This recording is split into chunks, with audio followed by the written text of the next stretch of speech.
Balakrishna host గా వ్యవహరిస్తున్న ప్రముఖ టాక్ షో అన్స్టాపబుల్ లో వచ్చే బెట్టింగ్ ప్రకటనలో ఒక వ్యక్తి జీవితాన్ని ఎలా నాశనం చేశాయో తెలియజేసే హృదయ విదారక ఘటన ఇది.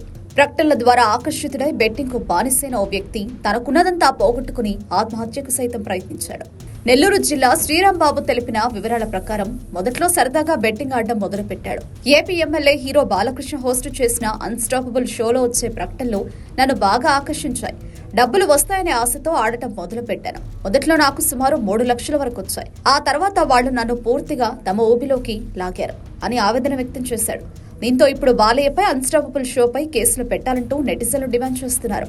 మొదట్లో వచ్చిన కొద్దిపాటి డబ్బులు అతడిని మరింతగా బెట్టింగ్ కు బానిసను చేశాయి. ఆ తర్వాత అతను తన కష్టార్జితాన్ని ఒక్కొక్కటిగా కోల్పోవడం మొదలు పెట్టాడు. నేను అలా 80 లక్షలు నష్టపోయాను. నాకున్న ఆస్తి మొత్తం పోయింది. అప్పులు పెరిగిపోయాయి.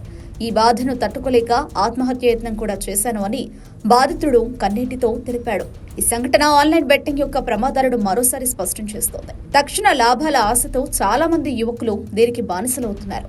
మొదట్లో కొద్దిగా డబ్బులు రావడం వారిని మరింతగా ప్రోత్సహిస్తోంది. అయితే చివరికి వారు భారీగా నష్టపోయి ఆర్థికంగా చితికిపోతున్నారు. అంతేకాకుండా ఇది వారి మానసిక ఆరోగ్యంపై తీవ్ర ప్రభావం చూపుతుంది. ప్రముఖులు పాల్గొనే ఇలాంటి కార్యక్రమాల్లో వచ్చే ప్రకటనలు ప్రజలను తప్పుదోవ పట్టించే అవకాశం ఉంది. డబ్బు సంపాదించడం సులభమనే భ్రమను ఇవి కలిగిస్తాయి. కాబట్టి ప్రజలు ఇలాంటి ప్రకటనల పట్ల అప్రమత్తంగా ఉండాలి.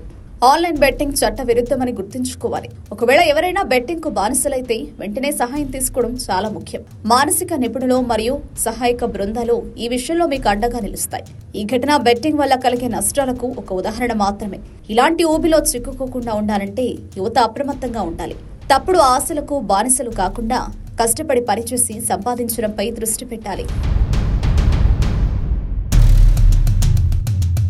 Subscribe to Social TV Telugu for more videos. Hit the bell icon for faster updates.